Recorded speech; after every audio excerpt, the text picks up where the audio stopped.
Nama saya Jonathan, saya lulusan Universitas Gunung Kidul 12 dan rektor saya namanya Elusai Franky Utana. Saya sekarang melayani di Sulawesi Utara, Gorontalo dan Maluku Utara. Dan saya mohon doa saudara termasuk gembala dan ibu sahabat saya lama untuk pulang ke LC ini saya menginvasi Maluku Utara 4 kota langsung. Haleluya, boleh beri tepuk tangan bagi Tuhan kita? Iya, teman-teman kita bicara tentang kasih yang mengubah dunia. Kalau kita baca tentang kasih dari perjanjian lama sampai perjanjian baru, kejadian sampai wahyu, nanti kata kasih itu baru kita temukan di perjanjian lama baru kejadian pasal 22. Pasal 1 sampai pasal 21 kita tidak menemukan kasih di situ. Selalu kata kasih disambung dengan kasih setia, kasih mesra, dan kasih seterusnya. Itu pasal 1 sampai pasal 21 dalam kejadian. Baru kita temukan kata kasih itu di perjanjian lama, itu di pasal 22. Coba multimedia. Kejadian pasal 22, di situ dia bilang, firman-Nya, ambillah anakmu yang tunggal itu, yang engkau apa? Kasihi. Ini menunjukkan pribadi, bukan teori. Ini menunjukkan pribadi dan bukan pengetahuan. Dan bahwa kasih itu memang adalah pribadi. God is love. Allah adalah kasih. Kasih itu bukan teori. Agama lain tidak membicara kasih. Kasih yang dipelajari oleh agama secara teolog dogma agama, itu adalah ketika action memberi. Itu namanya kasih menurut mereka. Tapi tidak diajarkan secara dogma di semua agama di muka bumi ini. Kasih adalah pribadi. Kecuali kitab kita yang mengatakannya. Bahwa memang Yesus adalah kasih. Yang mengasihi saya dan saudara. Apa alasan saudara dan saya ada di sini? Karena kasih. Dan si kasih itu yang mendorong saudara ada di sini. So kita bicara kasih yang mengubah dunia. Apa sih itu dunia? Dunia itu sistem. Dunia itu bukan benda, men. Dunia itu sistem. Sistem yang dianut oleh dunia ini, itulah yang dianut oleh agama-agama, itu namanya Babylon. Dan semua sistem Babylon itu mengarah kepada aku. Contoh manifestasinya, perhatikan aku dong, kasih aku dong, cintai aku dong, besuk saya dong, doain saya dong. Ada yang masih ada begitu di sini? Saudara Babylon. Yes. Itu sistem Babylon. Mengarah kepada egosentris, pribadi manusianya, objek daripada itu. Tapi kasih yang diajarkan di dalam firman Tuhan, itu pribadi. Yesus adalah kasih. Yang telah datang. Dan alasan pribadi itu, alasan orang itulah semua kita ada di sini. Jadi jangan memandang orang dengan berdasarkan levelnya, warna kulitnya. Sebab orang semua ada dikasih. Torang itu apa ya? Bahasa Manado itu torang itu. Nah, kita semua kasih. Nah, kalau kita bicara mengubah dunia, di mana saudara ada? Saudara adalah kasih. Di kos saudara di jalan mana? Saudara adalah kasih di alamat saudara. Dan dunia haus dengan kasih. Saya buktikan dunia haus dengan kasih. Seks bebas itu kayaknya dilegalkan. Korupsi kayaknya tidak bisa diperkarakan. Kayaknya hanya untuk berbicara kasih aja, hanya untuk mencuri orang bisa dibunuh. Padahal kalau kasih, oke, kalau kamu masih butuh, saya akan beri lagi. Tapi kamu harus bertanggung jawab kepada Tuhan Allah. Itu hukum kasih kan? Tapi kayaknya hukum kasih tidak bisa diterima oleh dunia. Tidak bisa diterima oleh agama. Tidak bisa diterima oleh sistem. Kenapa? Kasih bagi mereka itu adalah keuntungan untuk saya, pribadi saya, untuk saya, untuk saya, untuk saya. Kalau dalam bahasa Ibraninya di perjanjian lama itu adalah ahav. Kalau saudara ke Israel, saudara pasti temukan di Yerusalem sebuah toko kosmetik namanya Ahava. Dan situ ada nama kosmetik atau lipstick namanya Ahava lipstick. To kiss, to love. Halo?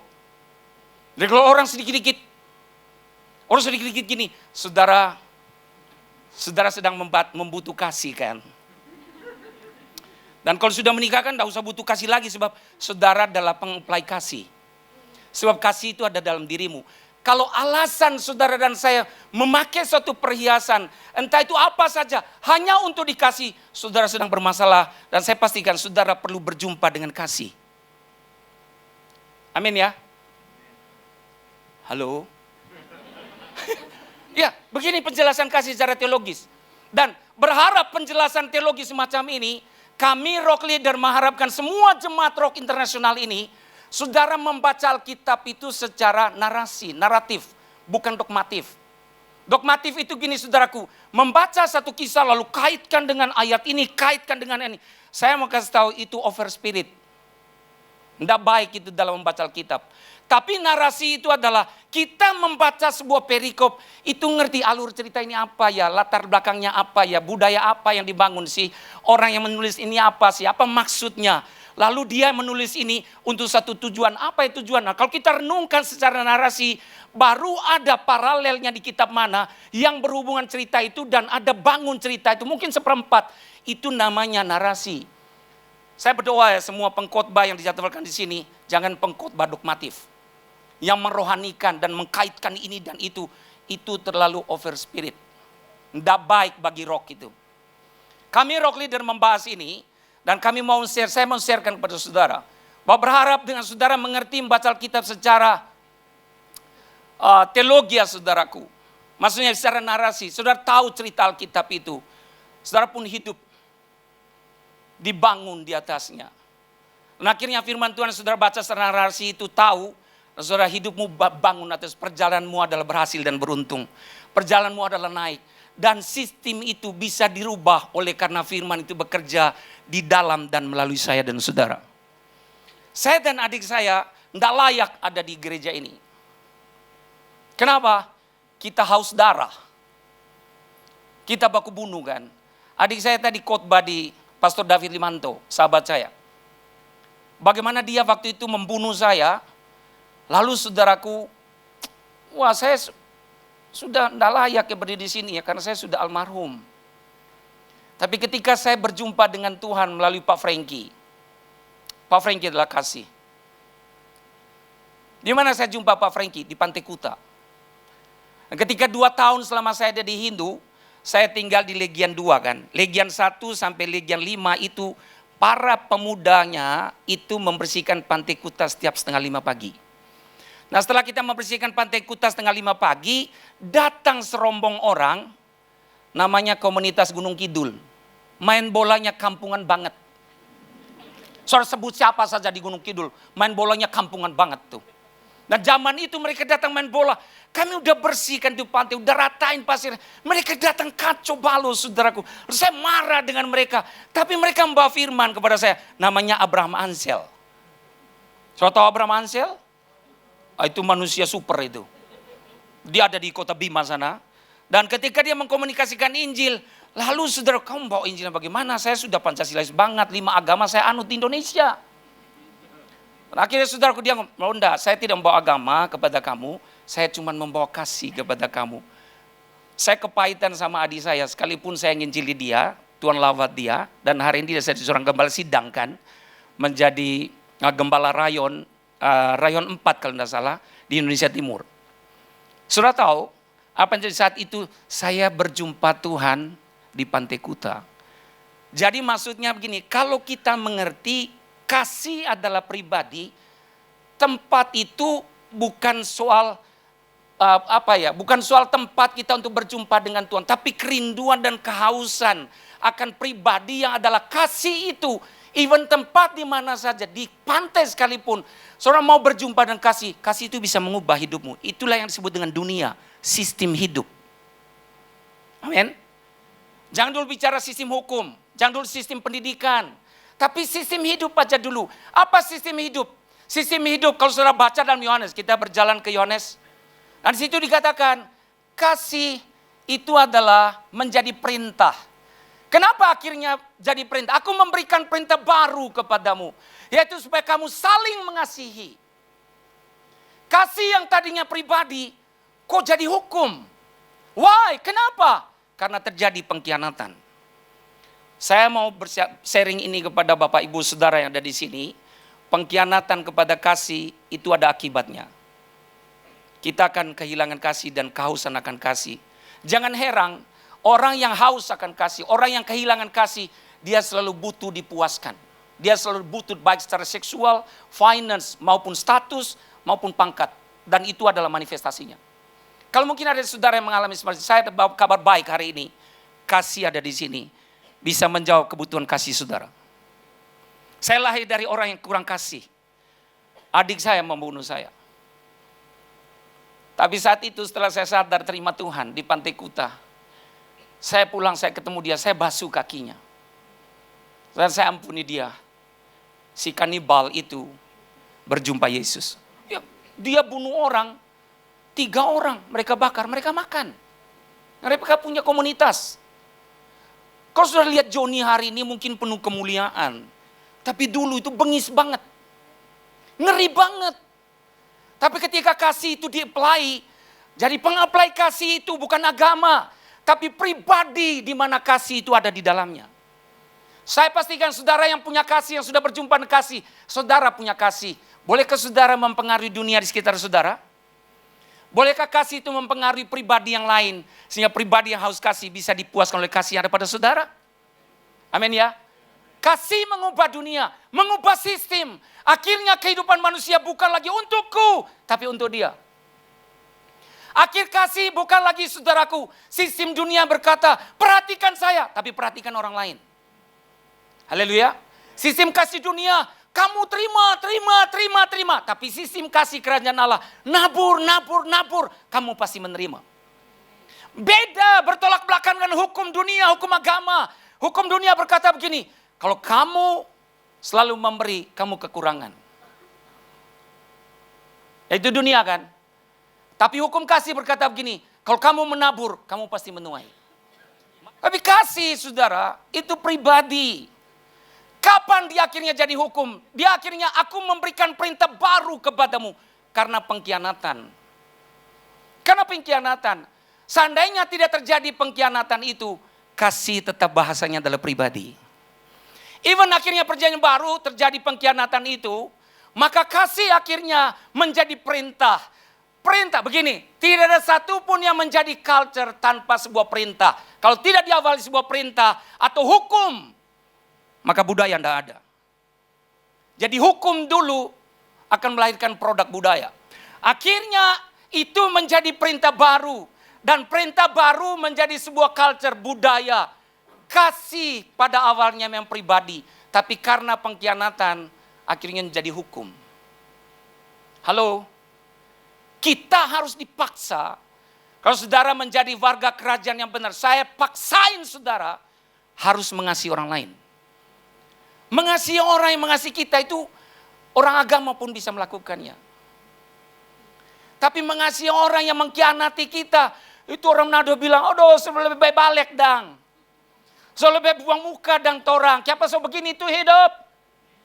Manado. Dan pasar baik jo? Yes. So saudara bayangkan, orang yang membunuh itu diampuni. Iya kan? Orang yang memperkosa diampuni.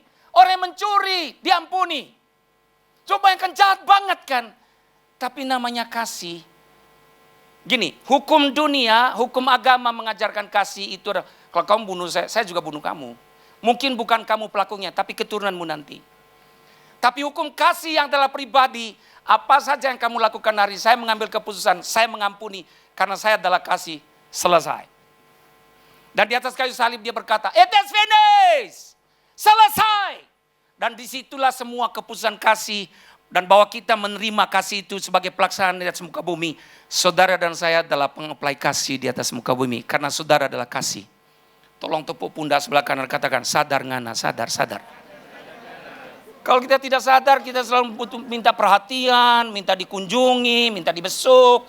Padahal saudara pengapply kasih. Ih, ada yang tunjuk saya begini loh Pak. Terima kasih. Pada saudara respon dengan sharing ini. Tapi akhirnya dia menjadi perintah baru. Menjadi sebuah hukum. Memaksa kita. Mau atau tidak mau. Suka atau tidak suka. Ini sebuah resiko dan sebuah keputusan untuk kita menerima kasih dan berada di dalam kasih. Bahwa kita pengapply kasih. Tidak sesuai tuntutan nafsu kita memang. Tidak sesuai tuntutan dengan kehendak kita memang bertolak belakang, sepertinya merugikan, sepertinya merendahkan, sepertinya dia untung, saya rugi. Tapi kasih tidak pernah membawa kita rugi, selalu untung. Sebarang siapa mengasihi, ya dikasihi. Haleluya. Sebarang siapa tidak mengasihi, apa yang ada padanya diambil, diberikan kepada orang yang punya kasih. How about you? Saya diambil apa yang ada pada saya. Ada saksi teman-teman saya dari Sulawesi Utara yang ada di Denpasar di sini, hadir bersama saya di sini. Selama 6 tahun, saya dari hotel yang satu ke hotel yang lain karena saya diusir dari tempat ibadah. Ya saya tidak kepahitan karena saya adalah kasih. Saya ditolak, akhirnya saya ke hotel, saya kontrak ruko dan sebagainya. Akhirnya karena saking lama kita kontrak ruko itu, tuan ruko yang punya ruko berkata, sudah Jo, kita kasih penghuni itu ruko. Haleluya. Sudah tahu kita beli akhirnya ruko itu, sekarang sudah baru beli, sekarang sudah cukup dang. Kasih yang. Orang Manado bilang kasih yang. Kan? Nah akhirnya saudaraku saya berencana beli sebelahnya lagi. Tapi akhirnya setelah dibeli, mau renovasi. Hari ini akhirnya kebaktian hari ini tadi kita memutuskan. Kayaknya 2 kali deh, sudah tidak cukup. Beli sebelah nanti tidak cukup juga. Kenapa? Gorontalo melihat kasih. Kerinduan kami rock leaders, Kute melihat kasih. Bukan melihat ritual. Bukan melihat acara. Bukan melihat liturgi. Tapi melihat kasih. Dan saya percaya semua kasih yang ada di sini itu bisa melawat Kute. Serius. Kesaksian. Sudah mau selesai ini. Kemarin saya datang dari Manado minggu lalu. Saya di 2A. Lalu banyak penumpang gitu ya. Semua yang lain itu penuh. Tapi di kursi saya itu kok cuma saya. Tiba-tiba datang seorang gadis cantik banget. Saya laki-laki normal. Tidak bisa membedakan ini cantik apa enggak, bisa. Tapi karena saya adalah kasih, tidak ada membedakan ini cantik apa enggak. Semua cantik Jo. Begitu kan? Kenapa? Kasih. Akhirnya datang seorang gadis cantik banget. Begitu dia duduk, lalu dia berkata begini, Bapak kemana dang? Lalu saya tanya, pesawat ini kemana? Kenapa? Saya tahu itu galau karena tiada kasih. Dikhianati oleh kasih. Akhirnya dia berkata, pesawat ini di Denpasar. Juga ke Denpasar, no? Ke Denpasar. Terjadi komunikasi. Bapak di Denpasar nanti di mana, dang? Saya bilang, maksudnya mau apa? Mau tahu alamat saya? Atau bagaimana? Saya harus punya hikmat dong. Hamba Tuhan, saudara harus tahu hamba Tuhan kan. Saya harus punya hikmat kan. Lalu saya bilang, nanti ada aja alamat saya. Kayaknya saya punya banyak alamat di kota Denpasar. Lalu saya sebut Lembah Pujian, Jalan Nangka, Jalan Gunung Kidul, Imam Bonjol, dan sebagainya. Saya sebut ada Kute, saya sebut semua saya sebut begitu. Akhirnya dia bingung. Bapak berarti orang kaya, kamu yang menyebutnya dan bukan saya. Enak ya? Jawab simpel saja kan. Tapi pada akhirnya dia berkata begini. Ketika transit di Makassar, lalu setelah itu terbang menuju Denpasar. Di atas Gunung Agung dia berkata begini, Pak, kita kok baru pertama kali ke Denpasar, tolong kok Pak kita. Dodoe dari tadi kok bilang begini, mau tanya begini, begitu. Bilang Jo, tolong kita baru pertama kali ke Denpasar, dang. Kita akan tolong sebab kita adalah kasih. Haleluya. Saudara adalah kasih. Masih ada yang kepahitan di sini? Sing ada. Bekengken tuh. Iya, saudara adalah kasih. Akhirnya apa terjadi ketika mendarat itu? Dia begitu, Pak jangan dulu pergi dang. Tolong kok Pak kita. Saya bilang, saya kasih, saya pasti tolong kamu. Nah akhirnya berjalan, minta tolong. Saya antar dia dulu, baru saya ke hotel. Saya sampai hampir telat itu hari Senin untuk mulai Rock Leader Summit. Hanya karena urus orang yang tidak punya kasih. Tapi kasih menjalankan transfer kasih, apply kasih. Satu wanita diselamatkan. Wow, tadi dia datang di Lembah Pujian sih. Dan dia berkata, Pak saya di Lembah Pujian, Bapak di mana dang? Saya bilang, kamu tidak bisa tebak kasih itu di mana. Guys, Supaya saya tidak terbaca. Halo, saya jaga diri. Haleluya. Sudah, tapi dia akhirnya dilayani tadi oleh salah satu usher di sana. Lalu dia foto usher itu, dan saya tidak usah sebut nama di sini, itu adalah privasi. Dan akhirnya dia memutuskan, saya jadi jemaat lembah pujian. Wow. Lalu Dubai. Dubai juga ada pramugari. Dan saya melayani mereka. Saya mau kasih tahu, mungkin saudara lihat necisnya orang. Tapi saudara tidak tahu hati orang kan. Bahwa semua orang itu butuh kasih. Dan bahwa berita bulan ini adalah pengapply kasih untuk mengubah dunia. Sistem. Apa saja itu sistem. Mari kita menyerang, bukan pasif. Mari kita aktif, saudaraku. Untuk mengapply kasih. Sebab dunia haus akan kasih. Ubah sistemnya. Nampak jejak dari satu pramugari ini dari atas pilot memang waktu itu. Etihad. Pesawat Raja Presiden. UIA. Abu Dhabi. Itu orang Balikpapan. Akhirnya buatlah pelayanan Rock Abu Dhabi itu, saudaraku, pramugari dan pilot. Saya mau kasih saudara, mereka yang tugas semacam itu, pekerja semacam itu, mereka butuh kasih. Saya percaya seluruh masyarakat Kuta butuh kasih. Dari kasih yang ada di sini. Ayo kita viralkan. Di medsos kita, di TikTok kah, di IG kah, di mana saja, viralkan. Kamu butuh kasih, kami akan mengapply kasih kepadamu. Tapi jangan sembarangan, ya. Saya mau apply kasih, saya mau kasih. Siapa yang haus kasih? Ayo, siapa yang haus kasih? Jangan. Kenali masalahnya. Kenali, identifikasi masalahnya apa sih?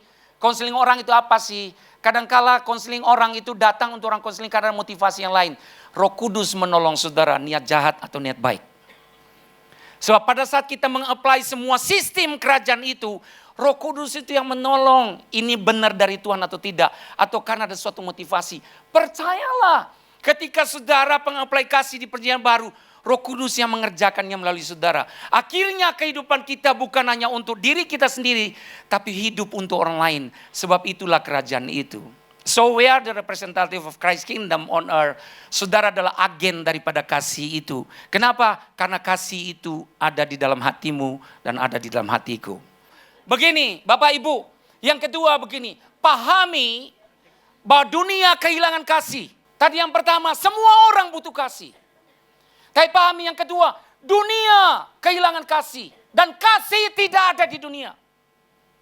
Kenapa kasih tidak di dunia? Karena dunia sudah jatuh dalam dosa. Kasih yang ada di dunia itu menuntut balas. Saya penutup begini. Satu kali saya pulang pelayanan dari bandara, ada ibadah di bandara karyawan itu. Begitu saya lewati lampu merah, saudara, itu yang bawa carry di depan saya ini video call. Saudara, akhirnya dia bicara. Tapi bawa mobil kiri, kanan. Nah di belakang saya ini tentara. Saya langsung tet. Sudah gitu, tet. Kedua, ketiga, tet. Oh enggak minggir juga saudara, tapi tetap begini. Karena video call dong. Video call. Sampai akhirnya di pom bensin, ada pom bensin di Pal 2 setelah lampu merah. Saudaraku, akhirnya dia mengambil kanan, saya ambil kiri dong. Tiba-tiba dia belok kiri, dia cium pantat mobil saya. Akhirnya dia lari ke depan, dia langsung berhenti serentak. Saya langsung cek juga saudaraku. Lalu Tuhan bicara begini, kasih. Suara itu jelas sekali saudaraku. Akhirnya dia turun, dia pukul jendela mobil saya. Turun ngana. Kita waktu itu, kasih. Jadi sebelum tema ini muncul, saya sudah ngalami. Saya berdoa saudara ngalami nanti. Supaya betul saudara adalah pengapply kasih. Akhirnya saya buka saudaraku, pintu mobil saya turun. Ngana lihat pak kita.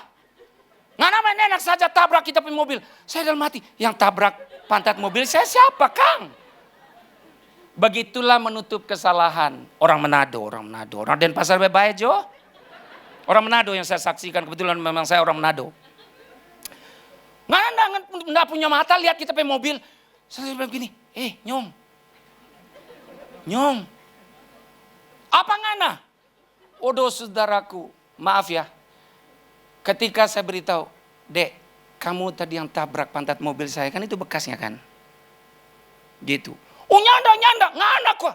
Saya bilang akhirnya, Adek, saya ini pendeta. Oh maksud kita bukan begitu dong, bukan begitu dong. Oh itu manusia lama saya muncul saudaraku. Hampir kasih itu lenyap. Hampir kasih. Dia ketawa sih karena saya udah saksikan di Manado kan. Iya, maksud kita bukan begitu dong. Itu darah timur saya saudaraku muncul mendidih saudaraku. Tapi Tuhan berkata begini, kasih. Serius saudaraku, akhirnya saya bicara sama dia. Kong bagaimana dan Pak? Sudah deh, saya mengasihi kamu. Bapak gembala di mana dan? Enggak usah perlu. Saya juga enggak butuh jemaat seperti kamu yang kayak begini. Kan? Kalau bahasa Prancis bencetno kan?